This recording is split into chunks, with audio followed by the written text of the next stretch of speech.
Volvemos en esto que es desde lejos no se ve, son las 18:43, ahí estaba sonando Desconexión Sideral de la Versuit Vergarabat y estamos en línea con Tomás Rodríguez, periodista de la revista Noticias, que descubrió parte de los plagios de Javier Milei, el candidato de la Libertad, de la Libertad Avanza a presidente, en dos de sus últimos libros.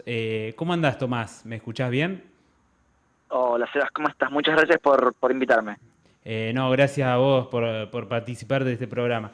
Te quería, de manera introductoria, ¿cómo fue que descubriste estos plagios que anunciaste en la revista Noticias, tanto de Pandenomics como del anteúltimo libro de Milei, El Camino del Libertario? Sí, bueno, también hubo un caso de un plagio de él a un prólogo de un libro, que es una edición de un libro, que es 4.000 años de controles de precios, que es un libro canónico de la teoría liberal. De hecho, también ahí hubo plagios que descubrimos en Noticias. La investigación surgió en mayo de 2022. Él ya había tenido unas denuncias de plagios en un sitio que se llama Medium. Todo esto lo pueden encontrar en la nota de Noticias y también en el Loco, que es el libro de Juan Luis González, con el cual colaboré. En ese momento, hacía unos meses que acababa de ser nombrado diputado nacional, y bueno, a raíz de esas denuncias de plagios en columnas de opinión que él había escrito para el Cronista Comercial e Infobae, se me ocurrió pensar si esto era un caso aislado o un modus operandi. Así que fui a agarrar Pandenomics, que fue el libro que Javier Milei publicó durante la pandemia del COVID-19, y ahí empecé como a rastrillar página por página. Y para mi sorpresa me encontré con 6 plagios, o sea, a 6 textos de otros autores, entre los que se encontraban desde Gita Gopinath, la economista del FMI, hasta Salvador Uribarri, que es un físico mexicano de la Universidad de México, que de hecho en su momento le inició acciones legales en México, hasta donde lo último que sé es que la causa sigue su curso, e incluso Antonio Guirao Piñera, que es un físico español de la Universidad de Murcia, y en los dos casos últimos que te comenté, se enteraron de eso por la investigación de la revista Noticias, si no, no se hubieran enterado. ¿Y cómo están las situaciones, las acciones judiciales en la actualidad con estos casos que señalabas que no son economistas mainstream, aparte de estos teóricos que cita Milei? ¿Cómo está la situación? Bueno, de hecho son físicos ellos justo en estos dos casos. Mira, lo último que supe es que yo de hecho hay una entrevista a Salvador Uribarri en la revista, en la web de Revista Noticias, y de hecho en el libro El Loco también está. Lo último que supe hace varios meses es que la causa seguía su curso en México, y en su momento, cuando él abrió esa causa, me dijo que la justicia de México, al menos en estos casos, era lenta, y que nada, él había iniciado acciones legales aconsejado por el editor de la revista Ciencia Ergo Zoom, que depende de la Universidad de México, que le recomendó que hiciera esas acciones legales. Es todo lo que sé hasta el momento, digamos. ¿Qué tal, Tomás? Patricio de Mayo te saluda. Tengo en las manos el libro de Juan Luis González, El Loco, que por otra parte, bueno, es un libro que en las últimas semanas ha cobrado mayor notoriedad, popularidad, está a punto de Sí. convertirse prácticamente en un bestseller. Pero me quiero detener con el epígrafe. Dice, la vida desconocida de Javier Milei y su irrupción en la política argentina. Te quiero preguntar, ¿cuál es el motivo que lo lleva a investigar la vida de Javier Milei? A Juan Luis decís, bueno, yo un poco lo que hablé con él, y él lo cuenta también en el prólogo. eh, Él lo llevó a entrevistar además 4 o 5 veces, mucho antes de que él cobrara tanta relevancia, cuando recién estaba empezando a florecer como un personaje mediático. Hubo un hecho en una charla, si no me equivoco, de la escuela Perfil, en el cual alguien le hizo una pregunta en relación a economía, y él, enfrente de los ojos de Juan Luis, tuvo como uno de sus tantos brotes a los que nos tiene acostumbrados, ¿no? Como de furia. Y ahí Juan, de acuerdo a lo que cuenta en uno de los capítulos del libro, se dio cuenta de que esa furia era genuina, cosa que pudo comprobar en otros momentos de Milei investigando su vida. Digo, pues, si uno lee el libro El Loco, que además, bueno, sí, como bien decís, está por su segunda edición y es el libro de no ficción más vendido del país en este momento. eh, si uno lee El Loco, se da cuenta de que la vida de Milei es la vida de una persona que tuvo una infancia muy sufrida, con mucha soledad, con mucha dificultad para poder gerenciar emocionalmente vínculos con gente, más allá de sus perros y de Karina, su hermana y mano derecha. A él le ha costado muchísimo mantener relaciones estables y duraderas con gente, desde parejas hasta amigos, e incluso en sus trabajos también ha tenido problemas por ese tema. Hay algo de eso que también fascina de Milei, la cantidad de capas que tiene. Además de todos los demás temas alrededor de los cuales gira el libro, como pueden ser toda la relación particular que él tiene con sus perros, la cuestión del esoterismo, todos esos condimentos hacen de Milei un personaje muy atractivo. Por eso no es raro que, sobre todo después de los resultados de las últimas PASO, con el 30% de votos que sacó, el libro haya cobrado incluso un envión más que el que ya había cobrado. Sí, y si vos tenés que explicar desde el lugar justamente de conocedor, bueno, participaste de alguna manera en la escritura del libro, conocés esto que acabas de describir, los plagios, los textos que no escribió y publicó y demás. Digo, si vos tenés que explicar desde tu conocimiento de la figura de Milei, ¿dónde reside el éxito de Milei? ¿Qué podrías decirnos? Bueno, en realidad podría decir varias cosas. Ustedes córtenme. No, Si por ven favor, por favor. que me excedo. Podría decir muchas cosas en relación al éxito de Milei como figura mediática y política. Yo creo que hablando de esto que decíamos en la pregunta anterior, de la furia genuina, me parece que la furia de Milei es genuina y además creo que conecta con una furia que tiene mucha de la sociedad argentina y fundamentalmente su electorado, la gente que lo ha votado en las PASO y que muy probablemente lo siga votando en las elecciones que vienen, más allá de que pueda haber alguna eventual merma de votos por algún otro motivo. Me parece que además Milei aparece, recuerden, como un fenómeno primero mediático antes que político, y no se puede pensar la dimensión de Javier Milei en lo político sin la dimensión mediática, no solamente porque cuando él aparece, eso está mucho más detallado en el libro, cuando él aparece en los primeros programas de Fantino, que son los programas que más visibilidad le dan en un primer momento. De hecho, después de las PASO, él le agradeció en el programa de Fantino y de hecho le regaló el discurso que dio la noche de su victoria. Si uno se pone a pensar en eso, en la masividad que cobró un economista además, y además una persona, desde sus arranques de furia, su excentricidad, el pelo, la impronta rockera, estas ideas ya no solamente liberales, sino anarcocapitalistas, digo, es como realmente es muy singular como personaje y además, estamos en la era TikTok. Y no es un dato menor, digo, hay algo de lo viral de Milei, de estos ataques de furia que tiene, o de estos encontronazos que tiene con cualquier persona que le lleva un poco la contraria, o que relativice un poco lo que dice, que son como clips perfectos para la viralización en Instagram, TikTok, Twitter. Es un fenómeno de esta época, Milei.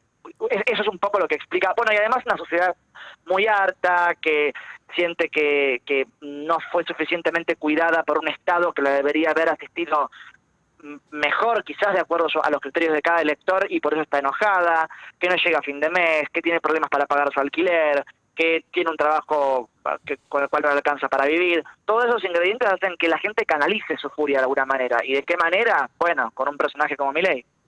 Y Tomás, ¿qué análisis haces del armado de Milei? Porque en el libro me parece muy interesante que está muy detallado provincia por provincia, las alianzas que fue tejiendo Javier Milei a lo largo de su camino electoral desde que es diputado, aliándose con el hijo de Urtubey en un principio, con el hijo el sobrino de Menem, el hijo de Bussi. Políticos que ya venían de la política tradicional, que pasaron por 3, 4 o 5 partidos y hasta con sectores neonazis, dice, acá sostiene Juan Luis. ¿Qué análisis haces de esa mezcolanza de partidos que integran la Libertad Avanza? Sí, bueno, y no solo eso, no sé, está en el libro también la denuncia de la legisladora de la Libertad Avanza, Rebeca Fleitas, sobre la gente que quisieron poner de asesores en sus listas y todos los problemas que le trajo eso puertas adentro en la Libertad Avanza, porque fue algo muy desagradable para ella también. Silvina Soria también, no recuerdo si era la militante de Javier Milei, que denunció el tema de la venta de cargos para ser candidato. Bueno, después estuvo la gran denuncia de Juan Carlos Bloomberg también, de presuntas ventas de candidaturas. Me parece que la Libertad Avanza, al igual que Milei, tiene contradicciones internas muy fuertes. Digo, buena parte del discurso de Milei se construyó a contraposición de esto que vos decís, de ser una persona pura, que viene de por fuera de la política y que tiene valores innegociables, ¿no? Que quiere como de alguna manera hacer una revolución moral. Sin embargo, esto, como bien vos decís, bueno, la presencia de Bussi, por ejemplo, el hijo de Antonio Bussi, en su armado, nada menos que el hijo de que además reivindica la participación de su padre en crímenes de lesa humanidad. Bueno, esto que el cuento de Rebeca Fleitas, digo, hay mucha gente, bueno, ni que hablar del propio Milei y su trayectoria, digo, Milei formó parte de un think tank sciolista y de hecho elogió algunas ideas de Scioli en su momento. También toda la ambigüedad que hay en relación, por ejemplo, a la figura de Mauricio Macri. Es muy interesante el vínculo que hay a la distancia, o no, podríamos decir con Macri, de llamarlo fascista, a decir que tal vez él haya aprendido de su experiencia, a decir que el PRO es un socialismo amarillo, a decir que en un eventual escenario donde él sería presidente le ofrecería un cargo diplomático importante. Digo, hay algo en Milei, de hecho hay un epígrafe de Durán Barba que dice algo así como que los caballos blancos corren blancos una vez, después se ensucian. Hay algo con la Libertad Avanza, que es que su gran capital fue que era una fuerza de gente nueva y pura que venía de un lugar que no estaba contaminado por la política. Ahora le va a empezar a pasar a Milei que eventualmente él puede llegar a ganar, y además ya lo está mostrando incluso antes de que gane, que no se puede permanecer eternamente puro, porque hay que negociar, porque uno cuando se mete en un aparato político se mete a negociar con ese aparato político con todos los vicios que tiene ese aparato político ya, y me parece que esas contradicciones de denunciar a la casta, pero formar cada vez más parte de prácticas asociadas a la casta, es una contradicción que tendrá que resolver próximamente. Y también, la Libertad Avanza como espacio. Y también que parte de esos jóvenes que se unieron al partido por la anticasta, la antipolítica, cuenta el libro que lo fueron corriendo a lo largo de los años. Exactamente. De hecho, tuvo muchos problemas con esa fuerza. Ian Crispy, y creo que digo bien, Crispy, que conducía Día L, es un programa en YouTube bastante orientado a lo que sería liberalismo, libertarios, y fue en ese programa justamente donde Fleitas contó todo lo que le había pasado puertas hacia adentro de la Libertad Avanza con el tema del apretón para meter asesores junto con ella, y cómo a Crispy lo limpian de esa fuerza política cuando él le da cámara a Fleitas para decir semejante cosa. Digo, ahí hay muchas cosas de la Libertad Avanza como movimiento, además, como podría ser Milei mismo con el tema plagios, que de hecho cuando le fuimos a preguntar por los plagios no nos dio ningún tipo de explicación. Bueno, hay muchas cosas que la Libertad Avanza tampoco explica demasiado. No esta cosa de vindicar la libertad, pero hacerle denuncias a periodistas como Pablo Dugan, Débora Plager, por $1 millón a cada uno, simplemente por haber editorializado cuestionando alguno de los postulados de Milei o alguno de los dichos de Milei. Son muchas contradicciones que vamos a ver si la Libertad Avanza logra sortear. Tomás, en la medida que te escucho hablar, pienso sobre distintos momentos de la historia argentina. En concreto, bueno, podemos observar a lo largo de la historia que durante las campañas electorales algunos candidatos dijeron una cosa y terminaron haciendo otra. Pienso en la plataforma política de Menem, Salariazo, Revolución Productiva, y después terminó introduciendo el Consenso de Washington en la Argentina, la política neoliberal. Pienso en la Alianza y denuncian la corrupción menemista y terminan con un juicio por sobornos en la Cámara de Diputados y en la Cámara de Senadores. En líneas generales siempre suele haber contrastes entre las plataformas electorales y la política de gobierno una vez que llegan a la Casa Rosada o que comienzan a vivir en la Quinta de Olivos. Me parece que en todo caso quizás lo jugoso con vos sería preguntarte, en función de la investigación muy buena que haces y también lo que se ve en el libro El Loco, si vos tenés que reflexionar, ¿cuáles son las bases de poder de Milei?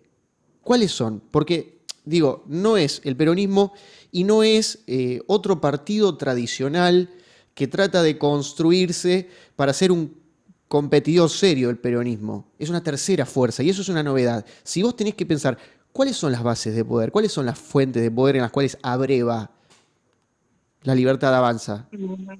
Bueno, tendría que pensar un poco, pero lo primero que se me ocurre decirte, vuelvo al tema de la furia. Digo, mucha de la gente que votó a Milei le preguntás por qué lo votó, porque está enojado, porque grita, porque es un loco. Digo, hay algo de lo empático, de lo emotivo que juega muy fuerte ahí. Digo, que Milei es la expresión enojada de una sociedad que está muy harta. Bueno, obviamente todo lo que tiene que ver con lo mediático es una pata fuerte. Digo, Milei es un personaje mediatizable, o sea, lo digo incluso no peyorativamente, pero es una cosa rarísima Milei. Su pelo, su manera de hablar, su enojo, es muy viralizable. Es una fuerza nueva, eso no es menor. Más allá de que uno esté más o menos cerca del postulado, es una fuerza nueva que tracciona además a mucha juventud que es su primera experiencia política es entrar a esta fuerza. Y además me parece que le dio algún tipo de trinchera a gente de todas las edades. Eso es lo novedoso con Milei. Digo, Milei rompe los identitarismos clásicos de la política argentina. O sea, la elección paso demostró una cosa: ya no es tan posible decir que porque una persona venga de tal extracción socioeconómica, evidentemente va a votar a tal o a cual. Eso realmente es muy novedoso, y creo que habla de un cambio de época, o un cambio muy fuerte en la composición de la sociedad argentina, que evidentemente las fuerzas tradicionales no han tenido capacidad de maniobra para ver, y creo que Milei capitaliza todo esto.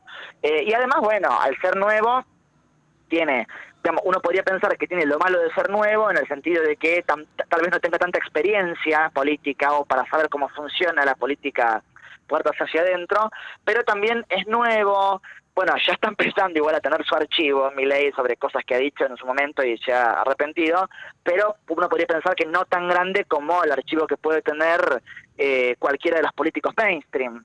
Todas esas cosas hacen que... y además creo que hay una identidad nueva, digo, y realmente hay que decirlo. Hoy un joven puede decir que es liberal y va a tener gente que le conteste eso también. Hace unos años eso no hubiera sucedido. Hace unos años era mala palabra, y me parece que él le dio espacio, más allá de que igual hay un tema que me interesa muchísimo, que es la grieta del liberalismo hacia adentro. Digo, hay muchos liberales que lo critican muchísimo a Milei, pero él le dio, creo que una trinchera a gente que de pronto, bueno, fundamentalmente varones, pero no solamente varones, que quizás se sienten corridos por izquierda por el feminismo, que no acuerdan con cierto imaginario, cierto ideario progre, podríamos decir, entre comillas. Me parece que toda esa fuerza y ese ala de Milei cobijó a un montón de gente que de alguna manera estaba desamparada ideológicamente. Ideológicamente y además en lo concreto, ¿no? También teorías conspirativas sin ninguna fundamentación, marxismo cultural, teoría del reemplazo, que es un poco lo que se está viendo en Europa con las nuevas derechas también. Bueno, sí, y además, bueno, y es la gran novedad, ¿no? A Argentina le ha llegado su exponente de la nueva derecha, evidentemente, independientemente de que gane las elecciones o no. Y eso me parece interesante. Digo, perfectamente podría pasar que Milei no gane las elecciones, pero digo, no sé, en Estados Unidos Trump ya no está, pero el trumpismo quedó. Digo, se inauguró una identidad política nueva, y eso me parece que no se arregla en unas elecciones. Sí, quería brevemente para no interrumpir demasiado, la idea de casta está tomada de Vox y de Podemos, digamos, los partidos tanto de derecha e izquierda de la política española. Sí. Ahora bien, Sí, sí, vos mencionas a Trump, pero bueno, la política económica de Trump no es no es pro escuela de Chicago, no es pro mercado financiero, es una política mucho más industrialista, digamos, en ese sentido me parece que hay... Totalmente, sí, sí. Pero ¿qué es entonces lo que esto es como, y con esto vamos cerrando, no te queremos robar más tiempo, está buenísima la entrevista, pero qué es en definitiva lo que une a si podemos pensar en escala global, qué es lo que une a este movimiento de derecha que se puede ver en muchos países del mundo? Mira, como lo digo siempre que me piden una opinión, digo, porque esto ya como excede lo meramente periodístico, digo, yo no soy politólogo, así que un politólogo en mi lugar podría decir algo quizás mucho más interesante. Algo de esta respuesta igual aparece en El Loco, si lo leen hacia el final, en el capítulo de reflexión. Me parece que hay una ira muy grande, y de hecho justamente me parece interesante la grita en el liberalismo. Me parece que hay una ira muy interesante de cierto nacionalismo católico que encontró una manera de socavar la democracia liberal. Esa es mi opinión. Me parece que hay cierta cosa de... Pareciera como que es todo un corpus de gente a la cual no le molesta realmente el Estado. Lo que le molesta es el Estado liberal, o sea, qué sé yo. Es muy década del 30. Lo que decís es muy década del 30. Exacto, sí. Bueno, de hecho es muy interesante porque hay, digamos, cuando se habla de neonazismo o neonazis, no se está diciendo, por supuesto, que sean gente que quiere poner personas en la cámara de gas. Tal vez no pongan gente en la cámara de gas, yo creo que no, por suerte. Pero, digo, si te fijas en ciertas cuestiones, el tipo de persona al que demonizan, el tipo de ideal que tienen, Hans Hermann Hoppe, de hecho, que es uno de los grandes ideólogos de la nueva derecha, es un tipo que prácticamente es un supremacista blanco, que considera que el ideal es el hombre blanco heterosexual estadounidense y que todo lo demás es algo de menor cuantía. Digo, hay algo de eso, me parece. Sí, el respeto por la jerarquía. Sí, no, el respeto, digo, por las jerarquías, el orden, la disciplina, contra la cultura del liberalismo, de la herencia de la Revolución Francesa, digamos, la idea de igualdad sin restricciones. Es la década del 30, digamos. Es fantástico. Bueno, hay una desconfianza. Bueno, mira, yo te voy a decir una cosa, con esto no estoy diciendo, por favor, que por haber dicho esto quiera volver a la década del 30, pero hay un detalle que creo que contesta mejor tu pregunta. Y creo que tiene que ver mucho con este discurso antisistema institucional, de contrapoderes, de que tiene Trump y que tiene en general todos los líderes de la nueva derecha. El otro día, Carolina Píparo, que es la candidata para la gobernación de Buenos Aires, de la Libertad Avanza, publicó un tuit donde de alguna manera daba idea de cierta indignación con esta idea. Bueno, vieron que Milei al otro día no, incluso durante su campaña, había hablado mucho de usar el tema del plebiscito, plebiscitar, por ejemplo, el aborto. Y le decían, bueno, pero mirá que el aborto, un plebiscito no es vinculante, digo, es casi como una especie de encuesta generalizada que se hace a la población. Había cierto enojo en Píparo por el hecho de que, ¿por qué motivo el Congreso no oye lo que la gente está votando? Y de hecho la salieron a matar en Twitter, porque es como, mirá, eso es un Congreso, o sea, funciona para eso, es un contrapoder, si no habría que votar todo lo que diga cualquier oficialismo. Bueno, me parece que tiene que ver con eso. Hay una bronca con lo que se entiende por Estado liberal, que tiene que ver con contrapeso de poderes. Estaba bien claro lo que decías, Tomás. Te quería agradecer por tu tiempo, porque estamos sobre la hora, nos está corriendo el tiempo. Y nada, muy interesante lo que decías, porque sobre todo hay mucha gente que desconoce tanto la figura de Milei como el movimiento que lo rodea a Milei, como las nuevas derechas. Así que la verdad, agradecido por esta nota. No, por favor, a ustedes les agradezco un montón el espacio y estuvo muy linda la charla. Bueno, ahí pasaba Tomás Rodríguez, periodista de la revista Noticias, para hablar de la biografía de Javier Milei y un poco de el movimiento que rodea a Milei y toda la actualidad política del candidato que sin duda fue por ahí se podría decir un poco una sorpresa en las elecciones para algunos y para otros no, porque bueno, hay un cierto crecimiento de la derecha, de ciertos sectores que piensan en esas teorías conspirativas y todos esos discursos anticasta, pero que al final no se contradicen en los hechos. Bueno, vamos a una pausa, vamos a escuchar un tema y seguimos en esto que es Desde lejos no se ve.